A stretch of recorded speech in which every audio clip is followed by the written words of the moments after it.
delighted to be here with all of you, celebrating this wonderful occasion. I'm Amanda, one of Rachel's big sisters, or I should say, one of the big sisters of the beautiful bride.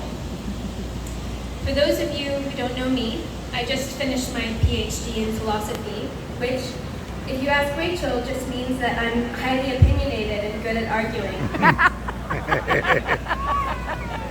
As a philosopher, I couldn't help but prepare for this speech by researching some different definitions of love from the history of philosophy. There was one definition of love that stood out. It said that love is not thinking that you know someone. This might sound paradoxical. After all, we often say of someone that we love that we know them better than they know themselves. But I think this definition suggests that love entails precisely not assuming that you can know the other person so entirely. Loving them is allowing them the space to surprise you, to let them show you a part of themselves that you weren't perhaps expecting.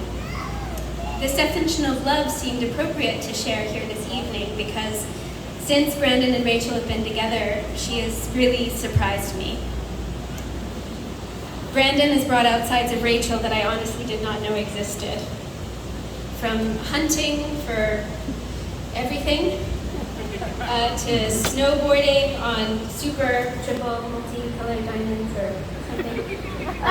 From wild canoeing to camping in the desert and delighting at the sight of wild horses. Rachel's life has taken the most exciting and surprising turns. At Brandon's side, Rachel has become a true adventurer. So thank you, Brandon, for helping us to see these sides of Rachel. It's a really lovely surprise. Of course, it's not that Rachel didn't have some indications that she was going to be a real adventurer one day. When we grew up in Georgia, she would go fishing and hunt for, what were they? Oh, crawdads. Yeah, you hunt them? You caught crawdads in the creek behind our house, that's what happened. But then again, it must be said that Rachel was always something of a scaredy cat. She spooked easily. I know because as her somewhat sadistic big sister, I tried to scare her a lot for fun because it was just too easy. She was afraid of everything at Halloween. Many children's shows creeped her out. You could frighten her by simply making a strange face. She was terribly startled by big eyes.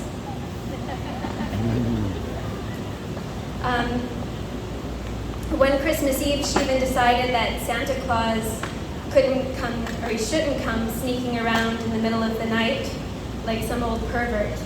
Even old Saint Nick was a potential threat. So now seeing her life as one being full of adventure, excitement, and courage, I'd say she's come a long way. The point is just that I'm so proud of the loving, generous, brave, and beautiful woman that my sister has become. And I'm so happy for you both. I'm happy that you found each other. Brandon is so wonderful and a great partner for Rachel. He's kind, he's generous, he doesn't let Rachel boss him around too much, and he always makes sure that I don't run out of margaritas at family gatherings.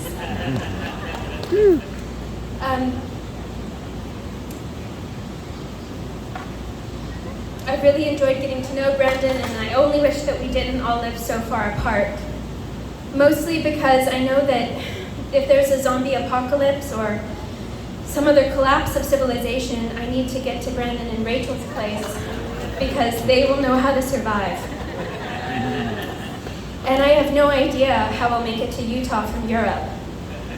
Seriously, though, last year, when things seemed so scary, at the start of the pandemic and we didn't know the extent of the danger, and a lot of people were assuming the worst, I was scared and I worried about my family a lot. They were all so far away, but I knew that Rachel with Brandon was safe. No matter what happened, if the global economy collapsed, if food supply chains started to fail, if there was no more toilet paper, Rachel and Brandon were prepared. They knew how to hunt and survive in the wild. They already had all the great camping gear and flashlights and stuff. And in any case, it's clear that whatever comes at them, Brandon and Rachel are ready. It's going to be a great marriage. Not only because there's so much love between Brandon and Rachel, but also because of the love that they have from their families. I know I've only met Brandon's family briefly, but there was such a warmth in meeting you all, and I know that Rachel has felt so welcomed. So I know also that Rachel has learned a lot from our mom and dad about love and marriage and partnership and paying attention. I know that because I have too. We learned, for example, about the importance of respecting each other's chocolate. We learned that the best way to deal with a conflict or a bad mood is to shake it off, literally. Our mom used to gyrate wildly, even in public, if we were in a bad mood, and we'd have to snap out of it to make her stop. We learned about the importance of a regular good laugh, facilitated by funny stories that are mostly full of exaggeration and half-truths. We learned against our will that marriages are full of what Rachel overheard our father once refer to as afternoon delight. I still don't know what that means, but Rachel seems to. Most importantly, we learned that love is, we learned that love is like a little sister. It follows you wherever you go. We learned from our parents that no matter how many moves you make or how many times you have to reinvent yourself, love is what stays consistent. It sustains you. So let's all raise a glass to Brandon and Rachel. Woo, Brandon and Rachel. I can't wait to see what the future holds for you two. And I can't wait to be an aunt to your children. Let's just hope that they have Rachel's hair, Rachel's eyes, and Brandon's good sense.